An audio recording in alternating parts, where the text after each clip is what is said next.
Subscribe करें और bell दबाएं ताकि कोई खबर रह न जाए।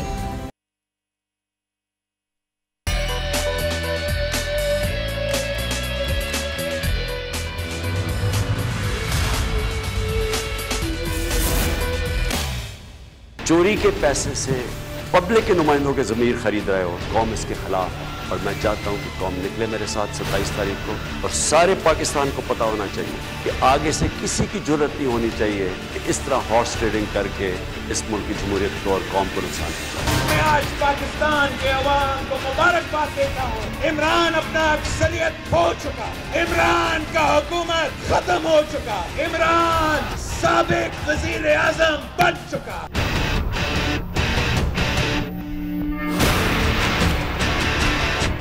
सुप्रीम कोर्ट जो बार के वकला हैं या सुप्रीम कोर्ट बार है, वो तमाम लोगों से वोट लेके आती है। हम लोगों ने भी वोट डाला हुआ है, तमाम बाकी जगहों के ऊपर भी वोट डाला हुआ है, लेकिन कतई तौर के ऊपर भी सुप्रीम कोर्ट बार या पाकिस्तान बार काउंसिल को किसी एक सियासी जमात की सब्सिडरी नहीं बनना चाहिए। आर्टिकल 63 जो है वो बिल्कुल वाज़े है, उसमें किसी किस्म की तशरीह की जरूरत नहीं है। 26 से लेके 28 तक पूरा मुल्क जो है वो सड़क के ऊपर होगा।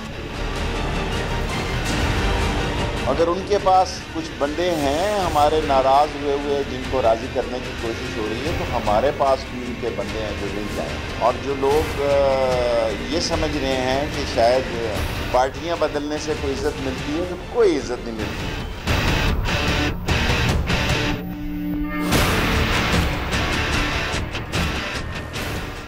बिस्मिल्लाहिर्रहमानिर्रहीम, अस्सलाम वालेकुम। प्रोग्राम में मैं सुमैया रिजवान आपको खुश आमदीद कहती हूँ। नाजरीन, मुल्क में सबसे अहम मौजू आजकल है तहरीक अदम एतमाद का, और उस पर आर्टिकल 63 की तशरीह के लिए हुकूमत जो अदालती रेफरेंस लेकर सुप्रीम कोर्ट गई थी, आज उसकी लाजर बेंच ने समाअत की। 5 रुकनिया लाजर बेंच था, जिसमें हुआ क्या, ज़रा मोटी मोटी चीज़ें मैं आपको बताना चाहूँगी, फिर ज़रा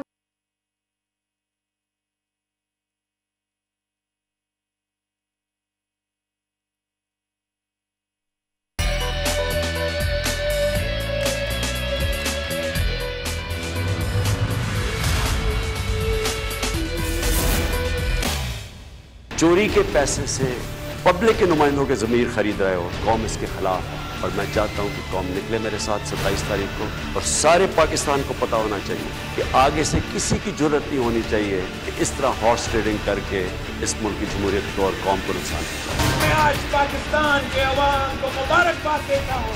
इमरान अपना अक्सरियत खो चुका, इमरान का हुकूमत खत्म हो चुका, इमरान साबिक वजीर आजम बन चुका।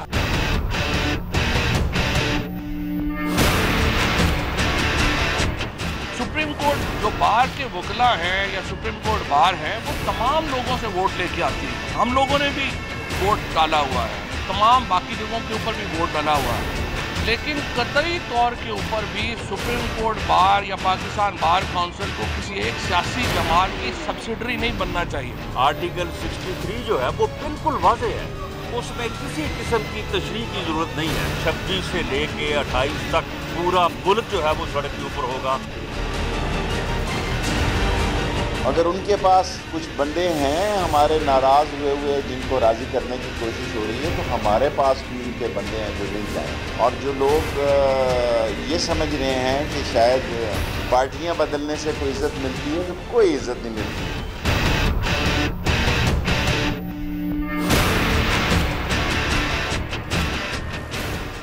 बिस्मिल्लाहिर्रहमानिर्रहीम, अस्सलाम वालेकुम। प्रोग्राम में मैं सुमैया रिजवान आपको खुश आमदीद कहती हूँ। नाजरीन, मुल्क में सबसे अहम मौजू आजकल है तहरीक अदम एतमाद का, और उस पर आर्टिकल 63 की तशरीह के लिए हुकूमत जो अदालती रेफरेंस लेकर सुप्रीम कोर्ट गई थी, आज उसकी लाजर बेंच ने समाअत की। 5 रुकनिया लाजर बेंच था, जिसमें हुआ क्या, ज़रा मोटी मोटी चीज़ें मैं आपको बताना चाहूँगी, फिर ज़रा हम इस पर डिस्कशन करेंगे।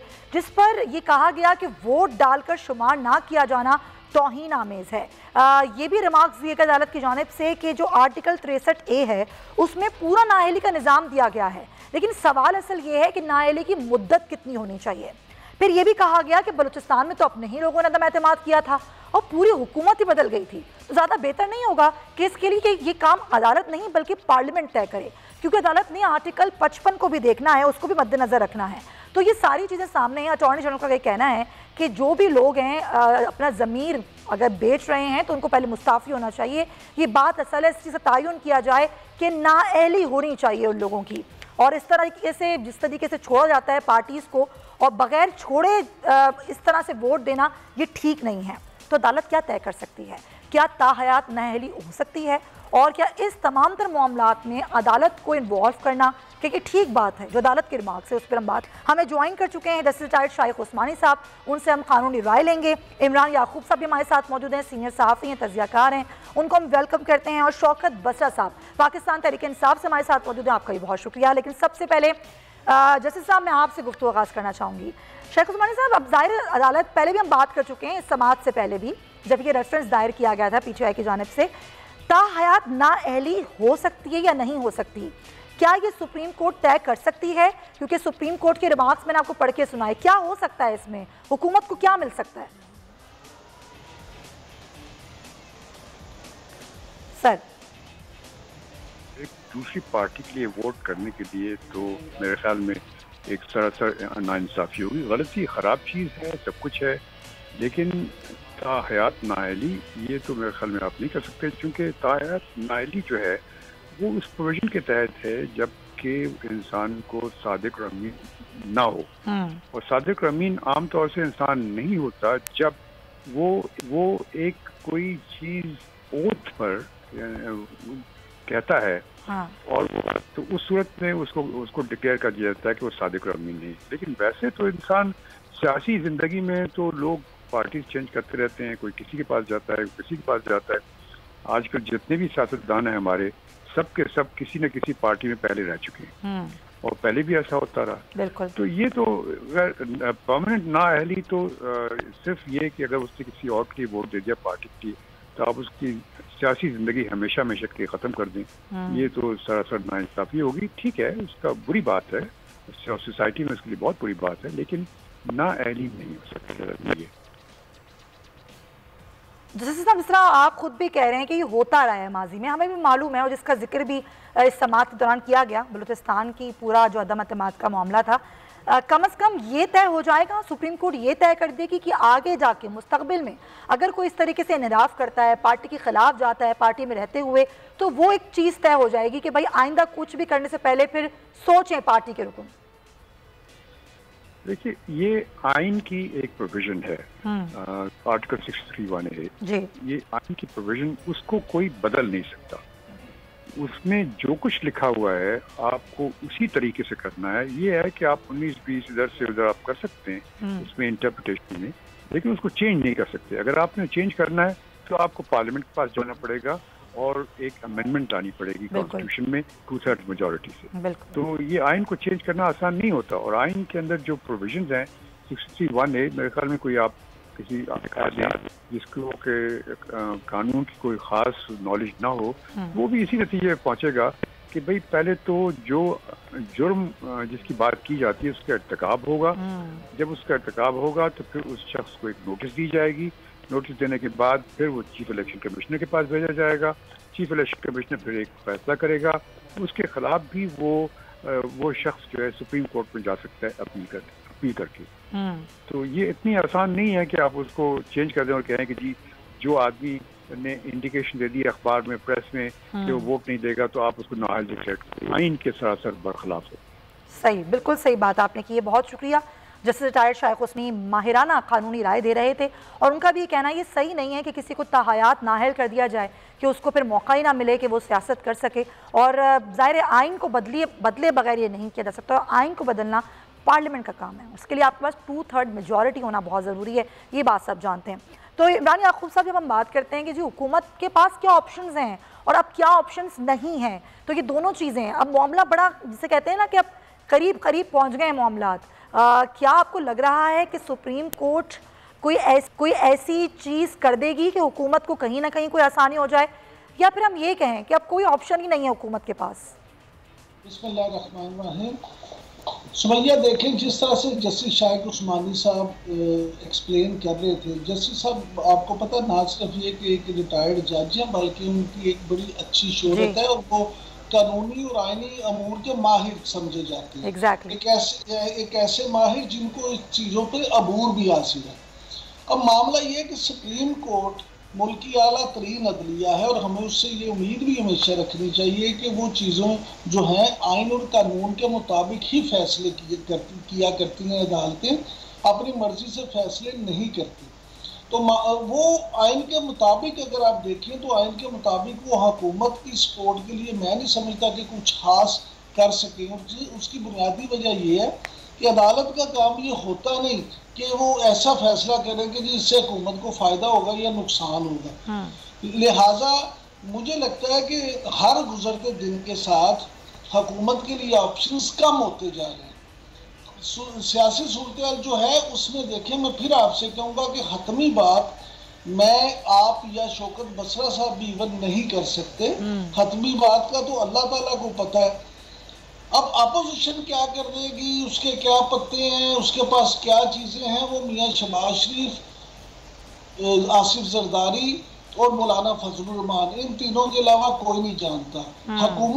हुकूमत के पास तुरब का पत्ता क्या है वो इमरान खान साहब के अलावा कोई नहीं जानता। तो ये असल में इतना क्यास है कि जिस पे आप खत्मी बात कम अज कम मैं तो बतौर एक साफी को खत्मी बात नहीं कर सकता, लेकिन जो बज़ाहिर चीज़ें हैं और मुख्तलिफ जो इतलात आती हैं उसकी बिना पे हम जो तज्जिया कर सकते हैं, जो सही भी हो सकता है और गलत भी। मेरे इस तज्जिये के मुताबिक हुकूमत के पास ऑप्शन कम से कम होते जा रहे हैं और हुकूमत की जो टीम है, जो वुज़रा है, उनकी जो बुलाहट है वो भी इस बात को जाहिर कर। बिल्कुल सही। बसरा साहब, 27 मार्च का जलसा, लोगों को इकट्ठा करना, सुप्रीम कोर्ट के बाद आर्टिकल 63A की तशरीह के लिए जाना, क्या ये सारी चीजें कहीं ना कहीं हुकूमत दथियां रखी गई? क्या वो जो वहां पर पार्लियामेंट के लोग अपना, जिनको लोग अपना वोट देकर भेजते हैं और वो वहां पे आकर सौदे करें, वहां पर छांगा मांगा हो, वहां पे नोटों की सियासत हो? मैं तो इसलिए शेर मेरा मुकम्मल नहीं आपने सुना कि मुझसे मेरे वतन की सियासत का हाल मत पूछो, गिरी हुई है तवाइफ तमाशबीनों में। सियासत तो एक आबादत है, सियासत तो खल्के खुदा की खिदमत का नाम है। यहाँ हमने इसको कारोबार बना लिया और आप मेरा सवाल भी नहीं समझे, जरिया बना लिया है। आपने पहले ही मेरा सवाल काट के ये कह दिया कि मैं आपसे अच्छी बात की तवक्को करता हूँ, लेकिन आप मेरा सवाल समझे ही नहीं। सवाल तो मेरा आपसे ये है कि देखिए आप भी सियासतदान है ना, सियासत को इज्जत किसने देनी है? मैंने नहीं देनी, इमरान याकूब साहब ने नहीं देनी। सियासत को इज्जत सियासतदान ने देनी है। सियासतदान ने देनी है। जमहूरियत के इक़दार की किसने रखना है? जमहूरियत के इक़दार को बुलंद आप लोगों ने रखना है ना सर। सुमैया, मैंने आपने मेरे सवाल को समझा नहीं। मैं आपको क्यों कह रहा था, मैंने कहा आपको तो ये बात कहनी चाहिए थी कि जो पार्लियामेंटेरियन बिकते हैं, जो खरीदो फरोख्त करते हैं, जो टीटियां लगाते हैं, जो सियासत को कारोबार बनाते हैं, जो सियासत को एक बदनाम करते हैं, उनके खिलाफ खान साहब पहले दिन से उनका नजरिया क्या था जी कि नया पाकिस्तान, अच्छा, गरीब का पाकिस्तान और होगा, अमीर का और होगा। अच्छा। करप्शन के खिलाफ बिल्कुल टॉलरेंस नहीं होगी। हाँ, मैं कहूं कि 4 सालों में हमें हर फ्रंट पे कामयाबी मिल गई, नहीं मिली। हम पाकिस्तान नहीं बदल सके। आज भी कोशिश इसी बात की है कि ये जो हम निजाम में तब्दीली चाहते हैं, ये जो हम चाहते हैं कि यहाँ पर ऐसे कवानीन बने, सही है, ऐसे लोगों के अंदर अवेयरनेस आए कि है। जो उनके वोट को बेचे, जो वोट के उनको खरीदो फरोख्त करे, उनका लोग मुहासबा करें। ठीक है, यही कॉल है और यही तब्दीली है। ठीक है, पॉइंट टेकन। इमरान साहब कुछ ऐड करना चाह रहे थे। जी इमरान साहब। सुमैया, मैं ये कहने लगा था, शौकत बसरा साहब दोस्त है, हमारे भाई हैं, लेकिन इनकी पॉलिसी यही वही है जो इनकी जमात की, और वो पॉलिसी है कुछ ना समझे खुदा करे कोई। इन्होंने ना तो कोई बात समझनी है ना समझानी है, सिर्फ अपनी बात ही करनी है। गुजारिश ये है कि जब ये मंडियां लगती रही, सेनेट के इंतखाबात का इन्होंने जिक्र किया, तो क्या ही अच्छा होता ये इस वक्त उस गलती का भी इतराफ़ कर देते कि हमने हुकूमत में होते हुए अपोजिशन की अददी अक्सरियत को रूल आउट कर दिया था, बुलडोज कर दिया था। हमने सेनेट में जो काम किया था, जो बोया था, आज हमें वो काटना पड़ रहा है। तो मैं कहता कि बड़ी अच्छी बात है, चले सियासतदान बतौर एक सियासतदान के ये खुद सियासत की इज्जत बढ़ाने की कोशिश मैंने यही सवाल किया था। हाँ जी, मैं समझ गया हूँ आपकी बात। असल बात ये है कि हम बतौर एक मुआशरे के फर्द के ये तो करते हैं कि हर अच्छा काम दूसरा करे और हम हर बंदे पे तनकीद करें और खुद हमें कोई अच्छा काम ना करना पड़े। देखें, अच्छाई का आगाज हमेशा अपने घर से होता है। आप वो अच्छा काम खुद शुरू करेंगे तो दूसरे उसकी तकलीद करेंगे। सही है। आपने 4 साल में लोगों को सिवाय महंगाई का एक जो जिन है उसके आपने लोगों को और दिया क्या है? आज आपको वो सारी चीजें सूद समेत वापस मिल रही हैं। अपोजिशन देखें जितनी निकम्मी, जितनी नाहल और जितनी सुस्त अपोजिशन इन्हें मिली। इन्हें तो चाहिए था कि ये ऐसी परफॉर्मेंस कर जाते हैं कि आज इनके हम यहाँ बैठे हमारे पास कोई लफ्ज सर, लेकिन वो तो कह रहे हैं ना अवाम हमारे साथ हैं, अवाम तो हमारे साथ है। वो तो कह रहे हैं कि वो 27 को बता भी देंगे। वो तो ये कह ही नहीं रहे ना कि हमारी बुरी परफॉर्मेंस की वजह से अवाम हमारे साथ नहीं है। सुमैया, सिर्फ जलसों में आने से ये अंदाजा नहीं होता कि अवाम आपके साथ है। ठीक है, जलसे तो मुल्क में बहुत बहुत बड़े होते रहे हैं, लेकिन जलसों की बिना पे आप ये ना समझिए कि अगर किसी का जलसा बड़ा होता है तो अवाम उसको वोट भी देंगे। ठीक है, ठीक है, पॉइंट। लेकिन शाहिदा रहमानी साहब हमारे पाकिस्तान पीपल्स पार्टी के एमएनए हैं, उनको हम वेलकम करते हैं। शाहिदा साहब, ज़ाहिर कल जो प्राइम मिनिस्टर का बयान आया, फिर आज जो उनका एक वीडियो पैगाम आया, फिर 63A का सारा मामला जो सुप्रीम कोर्ट में चला गया है, अभी तक वज़ीर आज़म ये कह रहे हैं कि गेम मेरे हाथ में है, मैं पुरएतमाद हूँ, मैंने स्टेप डाउन नहीं करना और अपोजिशन को शिकस्त होगी। अपोजिशन की तैयारी कैसी है? आप लोगों के मामलात कहाँ तक पहुँचे? बहुत शुक्रिया। देखिए, अगर इनके गेम इनके हाथ में है और नंबर पूरे हैं तो इनको तो आइन को वायलेट करना ही नहीं चाहिए था। इन्हें जब 8 तारीख को हमने रिक्वेजिशन सबमिट कराई और वोट ऑफ नो कॉन्फिडेंस की, तो 9 तारीख को वजीर आजम साहब जो है इनका बयान आया कि मैं तो इंतजार कर रहा था। आपने देखा कि 8, 9, 10, 11, 12, 21 तारीख लास्ट डेट थी आइन के मुताबिक इजलास बुलाने की, लेकिन ये इजलास से भाग रहे हैं, चीख रहे हैं, चिल्ला रहे हैं, घबरा रहे हैं। और जो चीखें निकल रही हैं इस बात की गम्माजी करती, इंसान जब हारता है ना, जब भी वो चीखता है, चिल्लाता है, उसके अलावा कोई आपने देखा धमकियां भी दी गई उन मुनहरिफ मेंबरान्स को, और ना सिर्फ धमकियां दी गई, उनके घरों पे हमले कराए गए, उनको गाली गलौज कराए गए, फिर उनसे मिन्नते तरले भी किए गए कि जी अब आप वापस आ जाए, हम कुछ नहीं कहेंगे। अगर आपके हाथ में तो आप इजलास क्यों नहीं बुला रहे? अब तक तो हो जाना चाहिए था और अखलाकी जुर्रत थी। आपने खुद कहा था कि मैं चले कल इजलास हो रहा है, कल इजलास हो रहा है एग्जैक्टली आप लोग गए भी हैं अदालत में इस सारे मामले को लेकर और कल इजलास भी हो रहा है, लेकिन मुझे बताइए आप लोग के मामला खासतौर पे इत्तेहादियों के साथ कहाँ तक पहुँचे हैं? एमकेएम से क्या बात तय हुई है, क्या पेशकश की गई है एमकेएम को? देखिए जी, हमारी तैयारी मुकम्मल है और एमकेएम भी और तमाम इत्तेहादी हो या जो मुनहरिफ मेंबरान हैं जिनको इलेक्टेबल्स कहा जाता था, वो सब अपने अपने कंसिस्टेंसी रखते हैं, हल्के रखते हैं। और जो जिस कदर महंगाई, लाकानूनियत, बदतरीन करप्शन और वो वादे जो इमरान खान का काम है कि झूठ बोलो और उसके ऊपर इतनी ढिठाई के साथ डटे रहो कि आपको वो सच का गुमान लगे। तो इमरान खान साहब ने वो जो झूठ बोले थे कि 1 करोड़ नौकरियां देंगे, 50 लाख घर देंगे। अच्छा, ऐसे बातें ना किए जाते हैं, सारी पार्टियां करती हैं जब इलेक्शन कैंपेन चल रही होती है, लेकिन आपको नहीं लगता जमहूरियत तकाजा है कि भाई जो भी आया है हुकूमत उसकी 5 साल मुकम्मल करने दिए जाएं? 1.5 साल ही तो रह गया है अभी। देखिए जी, मैं ये समझती हूँ कि ये बड़े खुशनसीब थे कि इनको एक ऐसी अपोजिशन मिली जो कि जमहूरियत पे यकीन रखती थी, जो पार्लियामेंट की बालादस्ती पे यकीन रखती थी और जिसने इनको टफ टाइम इसलिए नहीं दिया कि हम नहीं चाहते थे कि जमहूरियत डिरेल हो। आपको तसव्वुर करें कि अभी इमरान खान साहब अपोजिशन में होते और उनके पास इस तरह अददी अक्सरियत होती है, दूसरी पार्टी के अरकान जा रहे होते तो यह पार्लियामेंट में घुस जाते हैं या उसमें हमले करते थे। ये मतलब हीरे बहाने से काम ले रहे हैं, ये अब तक हमले कर चुके होते हैं। पहले भी पार्लियामेंट पे हमले हुए, पहले बाहर से हुए, अब ये अंदर से ये आइन तोड़ रहे हैं, कानून तोड़ रहे हैं। देखिए, हमारे पास अल्हम्दुलिल्लाह अलायंस भी हमारे साथ है और सब क्यों हमारे साथ नहीं है, अवाम के साथ है। अवाम का जो इस्तेहसाल किया गया है, गरीब अवाम की चीखें निकलवा, वो तो कह रहे हैं अवाम उनके साथ हैं, 27 को पता चल जाएगा सबको। देखें जी, असल चीज है कि वो अवाम जो है पार्लियामेंट में होती है, पार्लियामेंट में अवामी नुमाइंदे होते हैं और जो आइन और कानून की रूह से आप पार्लियामेंट में आए। आप कुछ कहते थे ना पार्लियामेंट में बैठ के बात करेंगे, आप पार्लियामेंट से राह फरार क्यों इख्तियार कर रहे हैं? अच्छा, ये बता दें कि वो जो डेडलॉक था एमकेएम के साथ वो खत्म हो गए हैं बल्दियाती कानून पर और जो वजारतें वो मांग रहे थे उस पर? देखिए एमकेएम के साथ हमारी गुफ्तगू चल रही है, 12 मीटिंग्स हो चुकी हैं। आज भी दोहराने पे सदर जरदारी साहब ने उन्हें इनवाइट किया था और सारे मामला तकरीबन तय पा गए हैं। जो उनकी जाहिर है जब हम किसी अलायंस में जाते हैं कुछ बातें उनकी मानते हैं, कुछ वो हमारी मानते हैं, तो अल्हम्दुलिल्लाह वो तमाम बातें जो हैं वो मुज़ाकरात जो है वो मुकम्मल है और एमकेएम ने कह भी दिया है कि हम जो है अपोजिशन के साथ हैं। चले मैं चाहूंगी मेरे साथ ही रहिए। बसरा साहब, एमकेएम और काफ लीग कल फैसला करने जा रहे हैं, क्या होगा उनका फैसला, है आपके साथ?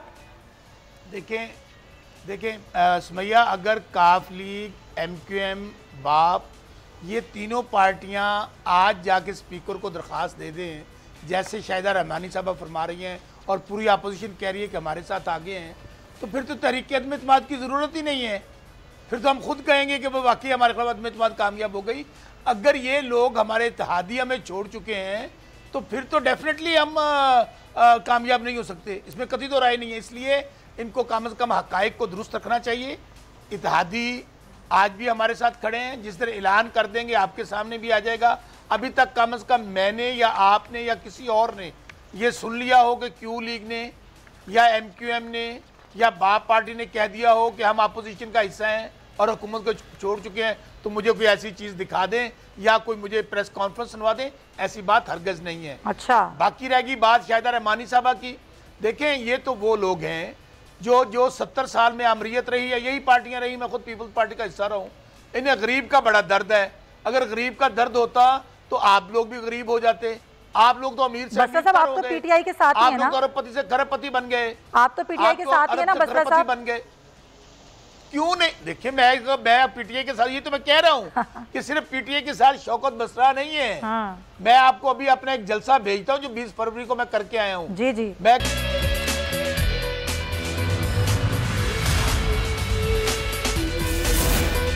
Welcome back to the show नाजरीन। और हम बात करें तहरीक अदम एतमाद कामयाब होगी या नाकाम होगी, इत्तेहादी किसके साथ हैं, क्योंकि कल जो वज़ीर आज़म का बयान है उस पर आज वफाकी वज़ीर इत्तलात फवाद चौधरी ये कहते हैं कि इत्तेहादी साथ हैं। और यही वज़ीर आज़म को सरप्राइज़ वाली बात है कि इत्तेहादी कहीं नहीं जा रहे, वो हमारे साथ हैं और सरप्राइज़ का हिस्सा है जो कि हम बताएंगे। तो खुद इत्तेहादी कब बताएंगे, ये तो इत्तेहादी भी नहीं बता रहे हैं। और अपोजिशन कह रही है इत्तेहादी हमारे साथ हैं, हुकूमत कह रही है इत्तेहादी हमारे साथ हैं। तो गेम किसके हाथ में है? और कल ज़ाहिर जब इजलास होगा और वोटिंग डे कब होगा ये कुछ ही रोज़ में पता चल जाएगा। मुस्लिम लीग नून क्या समझती है, इसी पे बात करेंगे। शेल रुहेस असगर साहब हमारे साथ मौजूद। शेख साहब बहुत शुक्रिया आपके वक्त का। ये बताइएगा कि कल वज़ीर आज़म ने कहा कि स्टेप डाउन नहीं करूँगा और एक बड़ा सरप्राइज़ दूंगा। आज फवाद चौधरी साहब कहते हैं सरप्राइज़ ये होगा कि इत्तेहादी हमारे साथ होंगे और हमारे साथ हैं। क्या कहेंगे आप? On a very lighter note, अब मेरी और वज़ीर आज़म की जो उम्र है ना वो इस तरह की है, सरप्राइज देने वाली है। अच्छा, तो उम्र के हुस्से में पहुंच गए कि अब सरप्राइज ही रह गया हुआ है। अब तो ये है ना, आगे की फिक्र हमें करनी चाहिए। वो तो बस अजीब सी बात है, क्या करें? मतलब आप मुझे ये बताएं क्या करें। मैंने इसको 4 साल में पहली दफा लॉजेस में घूमते हुए देखा। और अगर आपके इत्तेहादी आपके साथ हैं तो फिर आपको उनके लॉजेस में जाने की जरूरत तो नहीं है, वो तो दिलो जान से आपके साथ है ना। तो फिर वो आप उनको अपने हाँ मिला लीजिए। तो उनके दरवाजों पे जाने करके आप किसको धोखा दे रहे हैं? अपने आप को। यही हो सकता है। तो जब इत्तेहादी आपके साथ है तो फिर आपको इसका फिक्रमंद होने की जरूरत क्या है? फिर आपको ये बार बार ये बात दोहराने की जरूरत क्या है? आप चुप कर रहे हैं। ये मैच्योरिटी तो यही है ना कि आप ये मत कहें, आप खामोश रहे। ऑपोजिशन ने तो आपके नर्व को शटल करना है। अच्छा ये बताएं शेख साहब, इत्तेहादी ऑपोजिशन के साथ हैं और अगर हैं तो क्यों हैं? नहीं, मेरा सवाल ये है, अगर हैं। मेरी पहले मुझे आप सुन लीजिए। जी, मैंने अपनी पूरी गुफ्तगू में ये लफ्ज़ इस्तेमाल नहीं किया।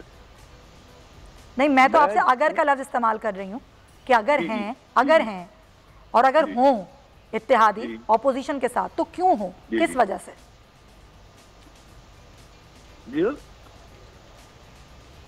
सर क्या रीजन होगा बताएं आप कि ऑपोजिशन के साथ हो इत्तेहादी?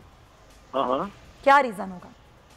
क्या रीजन है? हाँ, मेरे ख्याल में एक दफा नहीं बेशतर मरतबा वो बता चुके हैं कि जो वादे उनके साथ किए गए किसी एक वादे को पूरा नहीं किया गया। और एक बात, ये बात तो उन्होंने अपनी उन इत्तेहादियों ने कही है।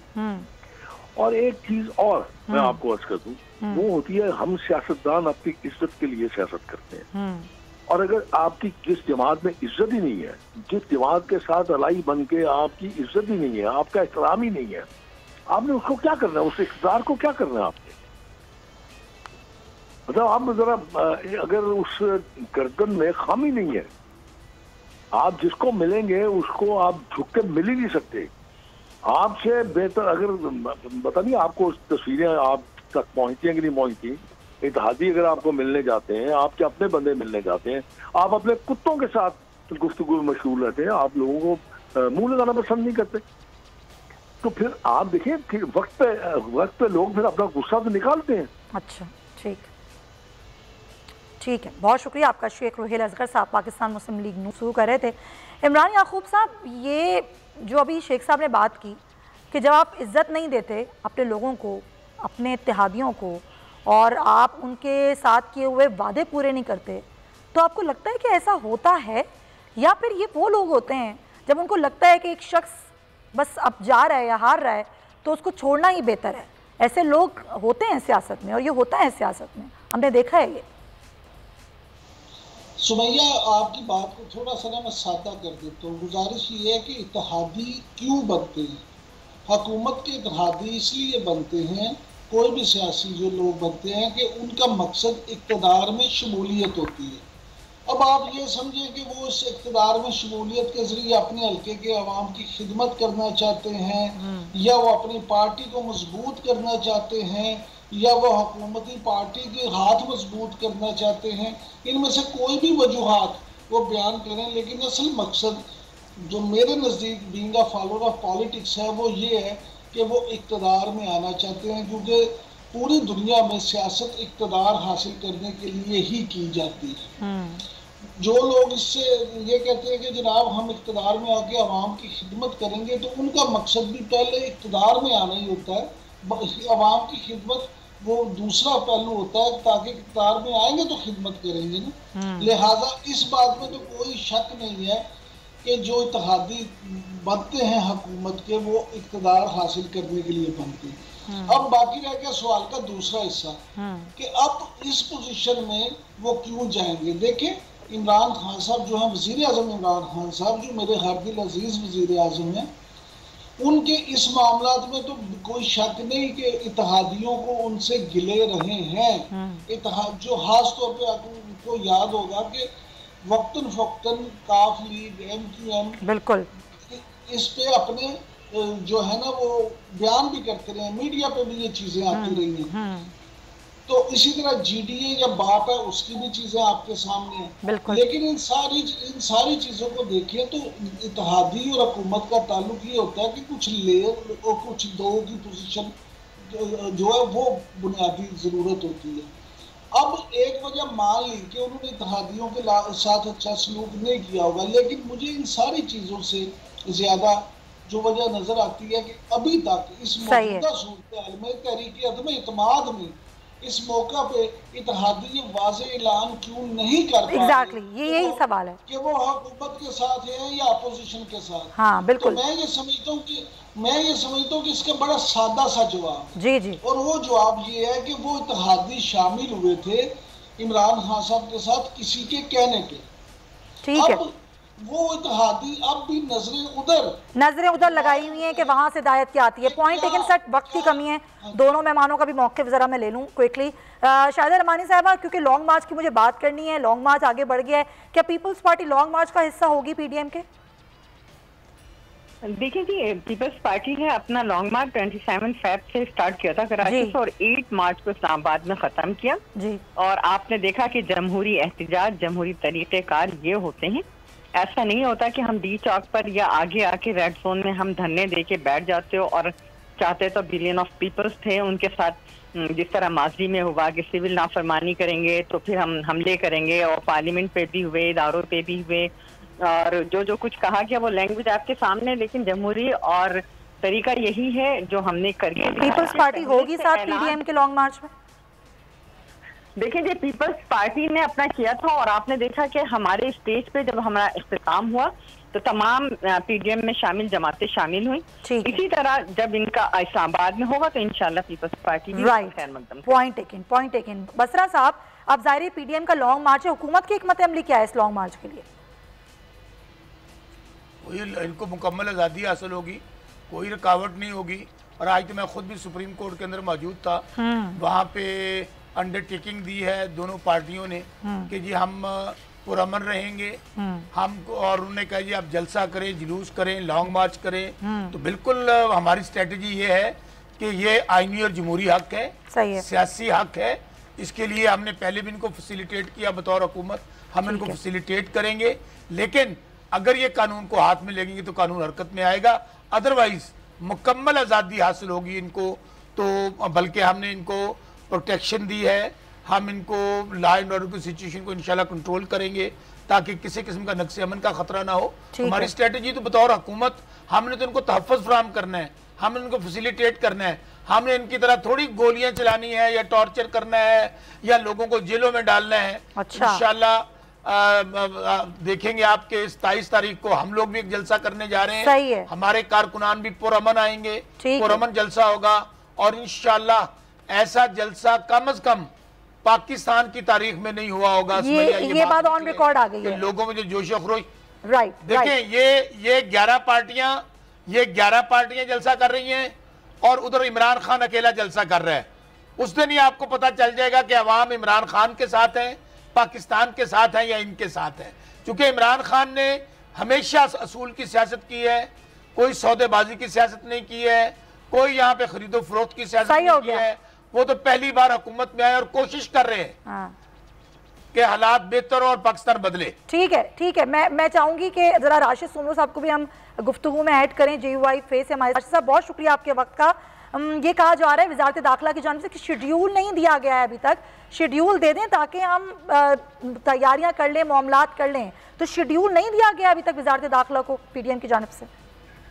मैं सबसे पहले तो आपका शुक्रिया अदा कर रहा हूँ और सुबह में कारवां लेकर कराची से रवाना हुआ हूँ और एक बहुत बड़ा बात है, इस वक्त मैं सकरंज पहुंचा हूं जो 4 घंटे का रास्ता था 10 घंटे हो गए हैं। हम अभी तक जो है वो बड़े मुश्किल से आगे सफर कर रहे हैं। शेड्यूल का हमें खुद पता नहीं, हमारा जो अंदाजा है या तवक्कुल है उससे कहीं ज्यादा लोग, इंसानों का एक समंदर हमारे साथ है। अच्छा। यकीनन इस्लामाबाद भी जब गया था कि वो शेड्यूल पहुंचा दें तो उन्होंने शेड्यूल पहुंचा दिया होगा। अगर न भी पहुंचा हो तो वजारत दाखिला को परेशान होने की जरूरत नहीं। हमारे 14 मिलियन मार्च हुए, हमारा आज़ादी मार्च हुआ, पूरे मुल्क में हमने जलसे किए, कहीं जलाओ कहीं घेराव नहीं हुआ, कहीं दरख्त का पत्ता तक नहीं टूटा, कहीं मेट्रो ट्रेन तक की जो है वो कार्रवाई नहीं रुकी। बल्कि पाकिस्तान की तारीख गवाह है कि पार्लियामेंट पे हमला करने वाले PTI वाले थे, PTV पर हमला करने वाले PTI वाले थे, जो है वो गेट तोड़ने वाले PTI वाले, लहू लुहान करने वाले PTI वाले थे, सिविल नाफरमानी की बातें करने वाले PTI वाले थे, पार्लियामेंट को आग लगाने की बातें करने वाले PTI वाले थे। यही वजीर दाखिला था जो निकलो, जलाओ, घेराओ, मारो, मार दो की चीखें मार रहा था। हमने कभी इनको आड़े हाथों नहीं लिया, हमने कभी पार्लियामेंट के लिए ये नहीं कहा कि निकलो, जलाओ, घेरो, मारो और मार दो। वो वजीर दाखिला जो अपने धरने में पार्लियामेंट के जलाने की बात से इंतजामात की बात करता है। हमारी तारीख आपके सामने है। राशिद साहब, फिर भी सिक्योरिटी के इंतजाम तो देखने होते हैं। वजारत दाखिला ने जलसा कहाँ होगा? अंसारुल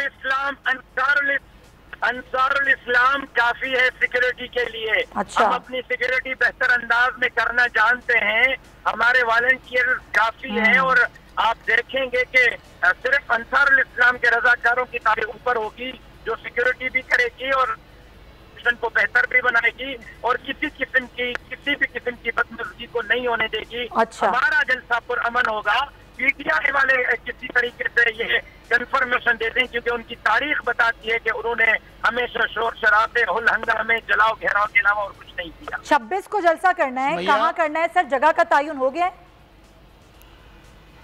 जी, जगह का तयन हो गया है। जहाँ आजादी मार्च का पड़ाव हुआ था I-94 के करीब कश्मीर हाईवे पर इंशाल्लाह वहीं उसी जगह पर जो है वो पड़ाव होगा और उसी जगह पर जलसा होगा।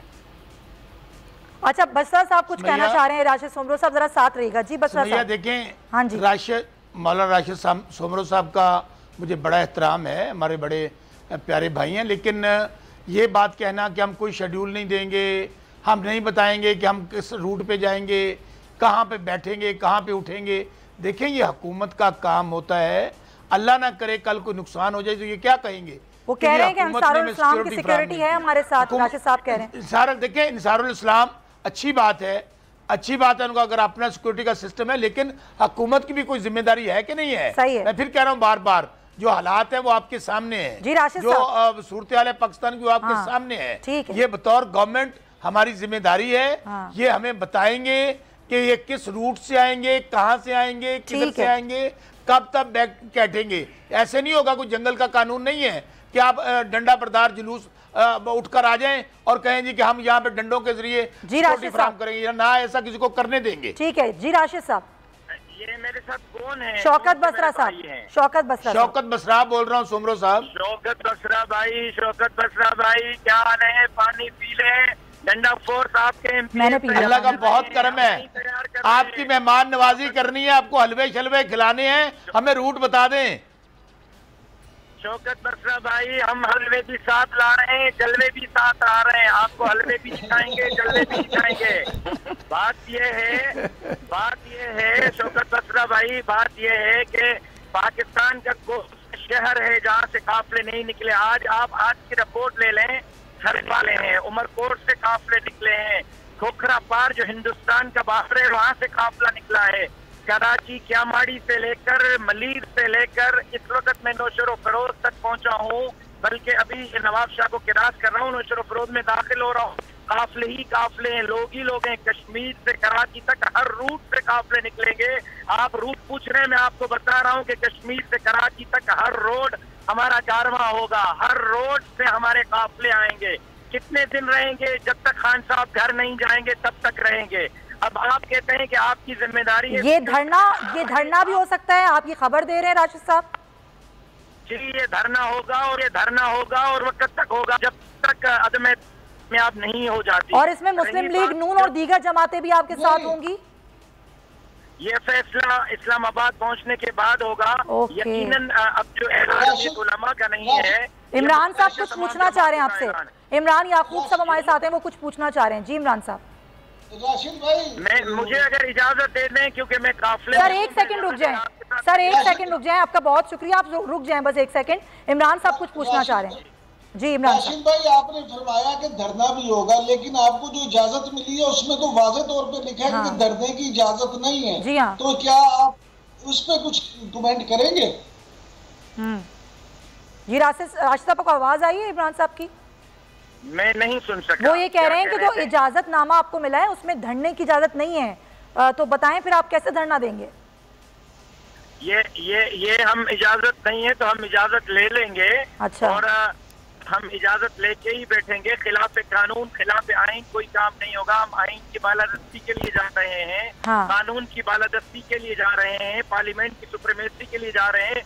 जो भी काम करेंगे आइन और पार्लियामान और कानून के अंदर रहते हुए करेंगे। मैं आपको यकीन दिलाता हूँ कि आइन से आइन से मावरा कोई काम नहीं होगा। बसरा साहब हाँ, मैं आपको सुमैया साहब, सुमैया बात यह है, मावरा कोई काम सुमैया आपको याद होगा कि लास्ट टाइम भी जब ये आए थे इन्होंने कहा धरना होगा, मरना होगा, जब तक खान नहीं जाएगा हम यहाँ से नहीं उठेंगे। ये बड़े समझदार लोग हैं, जब उठने का वक्त आता है तो पिछली गली से निकल जाते हैं। अभी आप देखेंगे, याद है जिस कहा गया था OIC का, देखेंगे किस तरह इजलास होता है, तो एक फोन कॉल पे सारे समझदारी है ना, ये तो समझदारी है अपोजिशन जमातों की, इस पर तो अप्रिशिएट करना चाहिए। समझदार हैं ये बहुत, मैं तो फिर कह रहा हूँ ये बहुत समझदार हैं। ये इनका ये सारा अपोजिशन। राशिद साहब कमेंट कर दें, लास्ट सर मुझे क्लोज करना है प्रोग्राम। राशिद साहब कमेंट कर दें आपकी इस बात पर। शौकत बसरा भाई 25 जुलाई 2018 से हम रोड पर हैं, तय हम कि कहाँ बैठना है, कितने दिन बैठना है। हम घरों में नहीं सोए, हम आपको कराची में सोमरो साहब, हम नहीं चाहते आप रोड पे रहें, हम चाहते हैं कि आप लोग पार्लियामेंट में आए। जब तक 1 करोड़ नौकरियां आप नहीं देंगे, जब तक आप 50 लाख घर नहीं देंगे, जब तक आप उनको मौका नहीं दे रहे, आप कह रहे हैं 1 लाख नौकरियां दोगे, तब तक और ये काम कभी इमरान खान के होते हुए क़यामत की सुबह नहीं हो सकता। अच्छा ठीक है, सही है, पॉइंट टेकन। सब्सक्राइब करें और बेल दबाएं ताकि कोई खबर रह न जाए।